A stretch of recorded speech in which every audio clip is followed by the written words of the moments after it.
In the last section, we installed Helm, and then we eventually said, hey, wait, we need to do some additional setup because we're running everything on Google Cloud. So this little note inside the Helm documentation says that Google Cloud Kubernetes enables something called RBAC by default.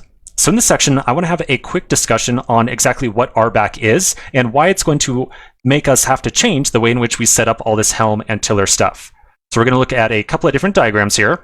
Now, I know by this point in the course, you're probably thinking, oh my gosh, let's just deploy this thing and be done with it. And so I'm sure the fact that I threw Helm in here at the very end is probably making you think, oh my gosh, like why more stuff?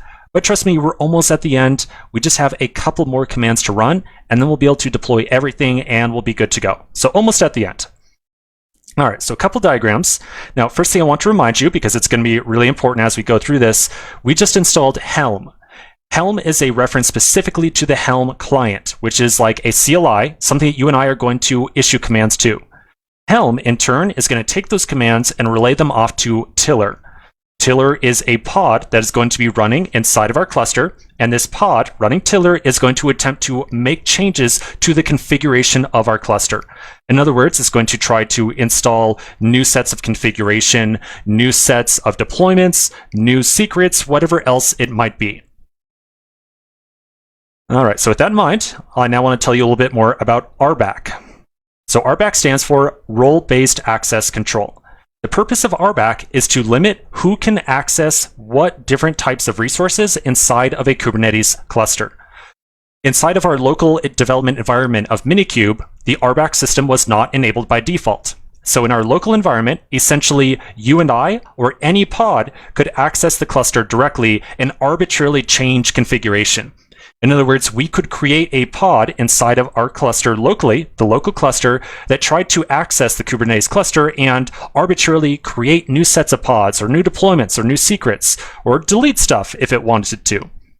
Now, as you might imagine, in a production environment, we generally like to kind of lock things down and make sure that unauthorized users or programs do not have the ability to change the configuration of our cluster.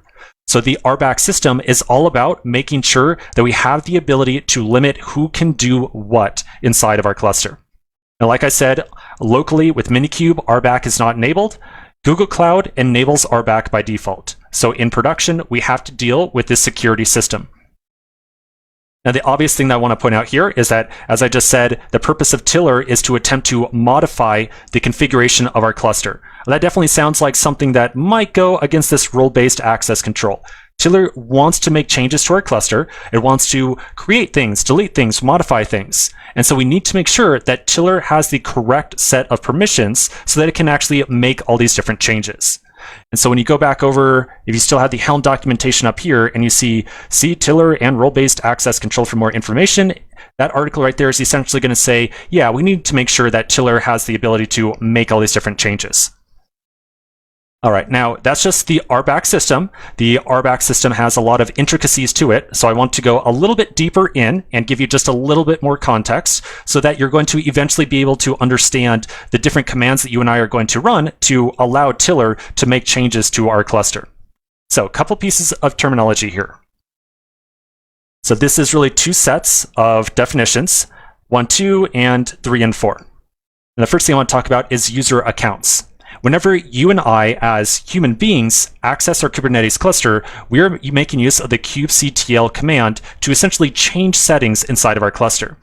And as you can probably guess, if you and I wanted to right now on our Google Cloud dashboard or the Cloud Shell right here, we could do something like kube-ctl create pod, blah, blah, blah, whatever we want to do. And we're probably not going to see any type of warning or security error saying, hey, you're not allowed to do that. So you and I, as users, have the ability to easily log in and access kube-ctl and make changes to the state of our cluster. Now, we are able to do that because of our user account. The user account is something that identifies us as a human, a person, administering our cluster. If you were working in a large company that has a ton of different workers who are supposed to be administering a Kubernetes cluster, you would probably create a separate account for each of those different employees. And so you can keep a log of who is modifying what inside of your cluster. Now, in a very similar fashion, a service account is going to identify a pod or a program inside of your cluster. So whereas a user account belongs to a person, a service account belongs to a pod or some type of process running in the cluster. Now, the important thing to understand here is that a user account and a service account alone does not allow a user or a pod to make changes to a cluster. These accounts simply identify a person in the same way that your Google account just say, identifies you as a person. Getting the actual ability to make changes to the state of your cluster or to change configuration is granted by these role bindings. So the role bindings are all about authorization. A role binding allows you to actually do something. We create role bindings and then we assign them to either a user account or a service account. So a user account or a service account identifies you. It is only a role binding that gives you the ability to do something. Now there's two types of role bindings, a cluster role binding and a role binding.